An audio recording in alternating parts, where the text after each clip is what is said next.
The second season of Owl House is finally here, and a lot has changed on the Boiling Isles in the aftermath of Luz's battle with Belos. As we all know, Eda and Lilith both lost their powers in the Season 1 finale, and the gang at the Owl House has had to make some major adjustments without magic to help them. And although we won't see Gus, Willow, Amity, or anyone at Hexside till next week's episode, we do meet a new arch-nemesis, the Golden Guard. And although we don't know his true identity yet, I've got some theories about what he and Belos might be up to back at the Emperor's Coven.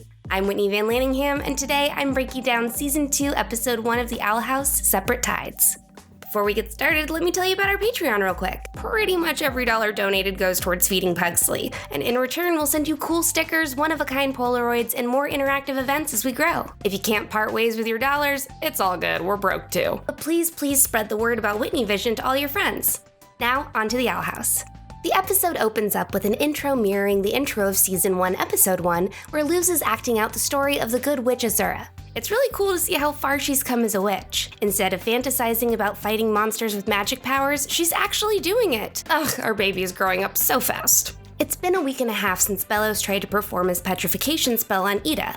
Lilith and Eda lost their powers, and Luz destroyed her only way home, and a lot has changed at the Owl House. For the first time in decades, Lilith and Eda are roommates again, and neither of them are able to perform even the simplest of spells. I mean, you know it's bad when a girl can't even pour herself a mug of apple blood first thing in the morning. Luz is the only person in the house who can perform magic using her little paper glyphs, but even with these powers, it's not like she can support a family on the small bounties Eda lets her hunt. And TBH, Lilith isn't doing so hot either. With the Golden Guard as her replacement, Lilith is feeling the fallout from both the Emperor's Coven and the guilt of cursing her sister. Lilith complains that the GG is a spoiled, entitled prodigy. Like, yeah, he's powerful and good at stuff, but he seems like a total D-bag. The way that Lilith phrased this makes it sound like he was the product of nepotism, which makes me wonder if this guy is related to Belos or not, but we'll circle back to that later. Almost every inch of the night market has been splattered with the EC's insignias. We've got Emperor's empanadas, Emperor's knickknacks, and a giant-ass statue of old Mask Face right in the center of the market. Instead of weird monsters lining the streets,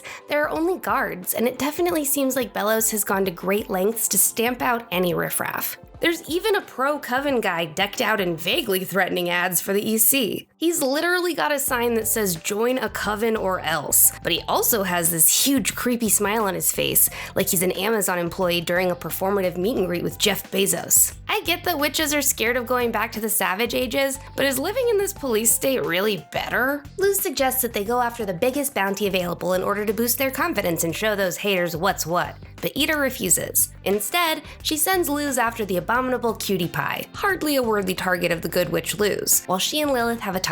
Side quest, can we talk about the abominable Cutie Pie's shout out to Avatar: The Last Airbender? My first girlfriend turned into the moon. That's rough, buddy.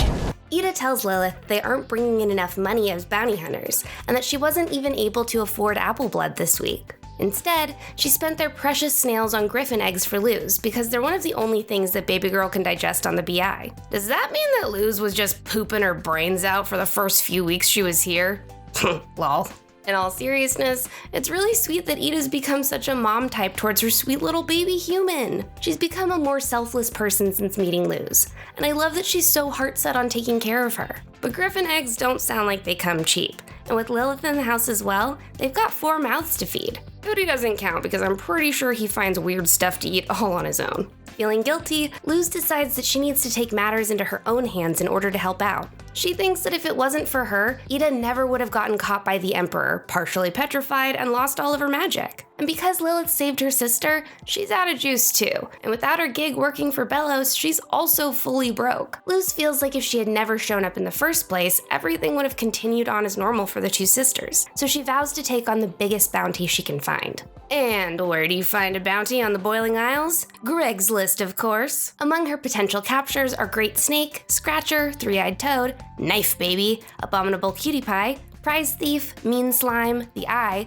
a pyramid with question marks that's giving off Bill's Cypher vibes, and the Selkie-Damas. Also, someone on the Isles is just out here looking for a friend, which is how you know witches haven't invented Twitter yet. And just a heads up for anyone looking for a summer gig, the Bat Queen is looking for a part-time babysitter. Lastly, there's Black Phil, a reference to Black Phillip, the goat embodiment of the devil and the witch. After browsing Greg's list, she finds a 1 million snail reward for catching the Sulkydamus, a water monster that's reportedly been terrorizing ships along the simmering shoals at the coastline. Luz signs herself up for Salty's pirate crew and sets sail. But Salty the pirate isn't just a harmless sea punk. It turns out that he's in cahoots with the Golden Guard, who clearly wants to get a hold of Luz. Like, seriously, dude, Belos sucks so hard. He's even turned pirates against the Bad Girl Coven. Pirates don't take shit from nobody. Can you imagine Captain Jack Sparrow just going corporate? Gross. I thought there was a pirate code, man. Like, don't be a freaking sellout. And I get it, there's no friends among thieves, but I definitely thought a no-good dirty pirate would at least get why the Emperor's dictatorship sucks for literally everyone.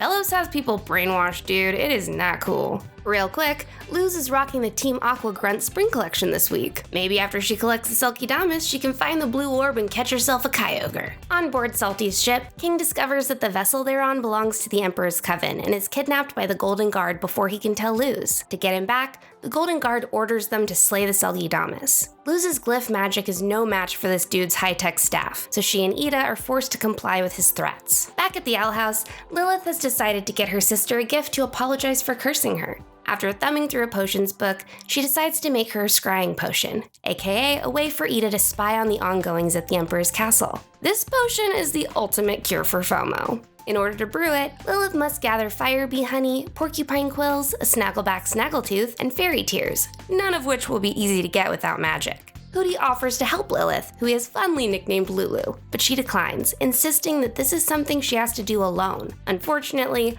Lulu quickly finds out that without her powers, she's unable to gather any of the ingredients needed for her potions. Baby girl is really going through it. Not only does she almost die in a swarm of fire bees, she also has a lot of heavy stuff weighing on her mind. Obviously, she's felt guilty about cursing her sister since the moment she realized that Ida selflessly wanted Lilith to have the sole spot in the Emperor's Coven. But now that she's woke to Belos' scam, she also feels like a total bean show for ever trusting him. Lilith had devoted her entire life to the Emperor's Coven and placed all of her faith in a broken system built on lies. The Emperor never cared about her or anyone. It's clear now that he was never the great and powerful Oz like he pretended to be. She's struggling with the loss of her identity within the Coven, and is too proud to let Hooty help her fix her mistake. But when she can no longer hold off the swarm of fire bees, Hootzifer swoops in and saves the day. I love that she gave him that nickname, by the way. Lucifer and Lilith were a dynamic duo back in Bible times, so it's metal as hell that his little pet name is a portmanteau of Hooty and the Dark Lord.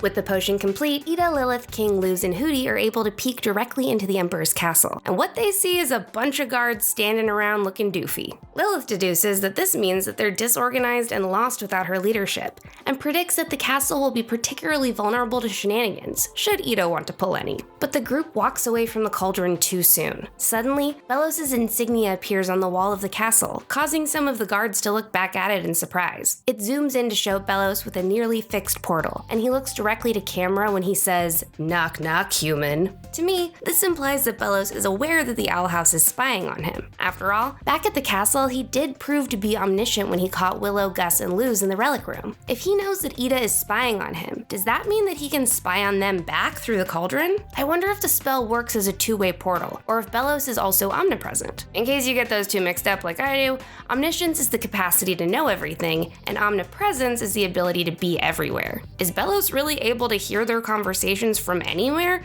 or can anyone in Belos' castle find the portal to the cauldron and look inside the Owl House? If he does have the ability to see inside the Owl House, it'll be all too easy to figure out what Ida and Luz are planning. Whether or not he can see what they're up to via the portal or his own magic, I know he's going to continue sending the Golden Guard to check up on the Bad Girl Coven. So far, there's really not much we know about his identity, but I do want to do a little speculating. Like I said earlier, Lilith seemed annoyed that Gigi had taken on her responsibilities, as if it's something that she's seen happen time and time again. She even calls him a brat, which I think is an interesting choice of words, and possibly a clue. In my opinion, a brat is something you'd call a spoiled child. Emphasis on the word child. You'd call someone's kid a brat, or you'd call your younger sibling a brat, but to me, that wording suggests that he's the child of someone she knows who raised him to be an entitled jerk. I'm totally just theorizing, and I could be totally wrong, but I do have a couple theories on who the Golden Guard could be. My first guess is that he's related to Emperor Belos. Either that he's his child or another close family relation, like a nephew. Both have lighter hair, and one of the season 2 end credits tapestries suggests that the two are closely connected in some way. Perhaps everyone in the Emperor's Coven knows they're related, or maybe Lilith is one of only a few people who know his identity because she was close to the Emperor in the past. Plus, the only people we've seen in that coven wearing masks are the guards and Belos, so that's also why I think it's possible that they're related. I think he's wearing the family look just like his dad/uncle/godfather Belos, and that perhaps it's an honored tradition in their family when you finally become powerful enough to earn a mask. Or to dive a little further into Belos' sci-fi themes, what if the Golden Guard is a young clone or some other type of puppet of Belos himself? Perhaps with his current body decaying, he's grooming a copy of himself for a seat on the throne, so that Belos can body jack him and extend his life and reign. That would even explain all the favoritism Belos reportedly has for Gigi. He's letting Gigi get away with whatever he wants as long as he keeps training his magical muscles. I also think it's possible that the Golden Guard could be related to Ida and Lilith in some way. This theory is less likely in my opinion, but what if he's Ida and Lilith's much younger half-brother? We don't know much yet about the Clawthorne family, but season 2 promises an episode all about Mrs. Clawthorne, the matriarch of the family, so it's possible we'll find out more then. If he's not a half-brother, maybe he's a cousin or a nephew or somehow otherwise tangentially related to them. I even saw a couple people on Reddit theorizing that he might be Lilith's child, but honestly I doubt that. If he was her kid and he was being such a brat, surely she'd be able to tell him off for stranding Luz, Ida, and King off the Simmering Shoals. I also saw someone suggest that he's Ida's son, mostly because of the way they both say bye when exiting uncomfortable situations. But although that's a fun parallel, I don't think Ida has a secret teenage son that she doesn't recognize. Regardless of whose kid he is, the Golden Guard seems extremely powerful. Actually, he might even be more powerful than Belos in some areas. Last time we saw Homeboy, he was strugs to funk and slurping down Palisman just to get by. Is it possible that this kid has surpassed him in some ways, like with his teleporting staff for example? I'm not saying he's capable of everything Belos is, but the Emperor has been growing undeniably weaker over time. Like Belos, the Golden Guard is also able to create things seemingly out of organic matter. When Luz was battling Belos at the end of Young Blood, Old Souls Part 2, one of his attacks was creating a pair of monster arms that tried to grab her seemingly out of nowhere. The rocks that appear could have just come from Belos cracking the ground open, but the arms also appear to simply pop out of the floor of his lair. Likewise, when Gigi is blackmailing them into slaying the Selkie-Damas, he creates a sword out of thin air. When you slow it down, you can see the sword forming from the inside out,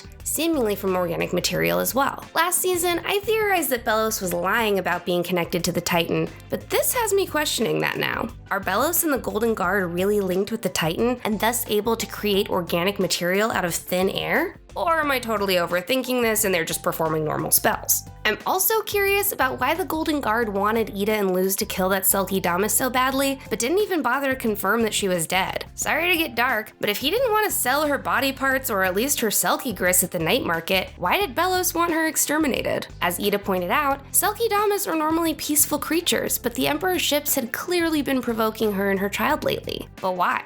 I did some research on Selkie folklore, and here's what I found. In Icelandic, Scottish, and Irish folk stories, Selkie are mythological seals that shed their skin to become human on land. Most Selkie tales are romantic tragedies. Selkies can only stay human for a short while, so many lovers have awoken in the night to find that their partner has returned to the sea. Unless a human burns or hides the Selkie skin, the Selkie must go back to the ocean. Although I don't think that that's exactly what's happening here, Owl House has obviously borrowed bits and pieces from other fairy tales and fictitious lore in the past. What if this Selkie's human form is a threat to Belos in some way? What if he permanently transformed them into a Selkie-Damas to keep them away? What if he wants them dead to make sure that they'll never find a way to return? Whatever the case, I hope we find out more about why the Golden Guard was ordered to kill the Selkie-Damas. Although this episode definitely raised a lot of questions for me about what the Emperor's got planned for the portal and his coven, it also really solidified the relationships between each of the characters at the Owl House. The theme of Separate Tides was that no witch is an island, and that when all of your powers are lost, past, friendship can actually be your strongest weapon against the crummy stuff. Although Ida, Lilith, and Luz are all struggling with the aftermath of their battle against Belos in different ways, the through line in all of their concerns is their love for each other. Lilith desperately wants to make things up to her sister, but she's consumed with self-loathing for the mistake that she's made. Her belief that she should have to handle everything by herself in order to earn forgiveness pushes Hootie away and digs her into a deeper hole with her problems. As soon as she invites Hootie in and allows him to help her, she realizes that she's so much stronger when she allows the people who care about her to help her. Even when she was a teenager, her single-minded belief that she could only rely on herself to get to the top led her to cursing her sister just to come out ahead. And I'm sure that working for Belos wasn't exactly the homiest team environment. She's really had to handle things alone for the longest time without Ida in her life, and it seems like she's forgotten how to be vulnerable, ask for help, and let people in. She's punishing herself with isolation because she doesn't think that she deserves it after all the pain that she's caused. Luckily, she discovers firsthand that she can trust Hootsufer to have her back, and I hope that that's a start to letting Ida in as well. Likewise, Ida and Luz have a heart-to-heart in the Selkie-Damas cave about pretty much the same thing. Luz feels guilty for coming in like a wrecking ball to funk up Ida's life, for eating her food and not making enough money, and for destroying the portal. She also feels like she has to punish herself by taking on the monster alone, and by coming up with her own ways to make money for the family. But Ida reassures Luz that she's not a burden. In fact, if it wasn't for her, she wouldn't be talking to her sister again, and she certainly wouldn't be having all of these exciting adventures and heartfelt bonding experiences without her. Ida truly loves Luz like family, and she makes it clear that she feels really lucky to have this weirdo human kid around. Luz also teaches Ida her very first spell glyph in the Selkie-Damas cave, the Light Glyph, to illuminate the shadows of the faux Selkie-Damas that was made up of stronger plant glyphs created by Luz. I think that this theme will really set the tone for this season, and I bet we're gonna see more examples of friends working together to solve problems as soon as we get to catch up with Amity, Gus, Willow, and the rest of the gang at Hexside. Who knows? Maybe by the end of the season, the Golden Guard will learn about the joys of friendship too. Finally, let's talk about this week's mystery code. To refresh your memory, last season we ended with 2 witches torn apart, now alone, 2 hearts of stone, a curse of feathers and mud, a betrayal of blood. Each episode has a mystery message hidden in the episode that's marked by an eyeball, and you'll have to learn some code breaking, but these do translate into English words. The first code for Season 2 is tricky to spot. You can see it in the upper left-hand corner when King turns on the light in the captain's quarters. The code translates to seething. It's only that one word for now, but let me know what your predictions are for the rest of it in the comments below. Those are just some of my theories about Owl House Season 2 so far, but I want to know what you guys think in the comments. Who's the Golden Guard? Why does Belos want to kill a sweet baby Selkie-Damas? What spell glyph will Ida learn next? I'm Scarlet Wit, and you're watching Whitney Vision.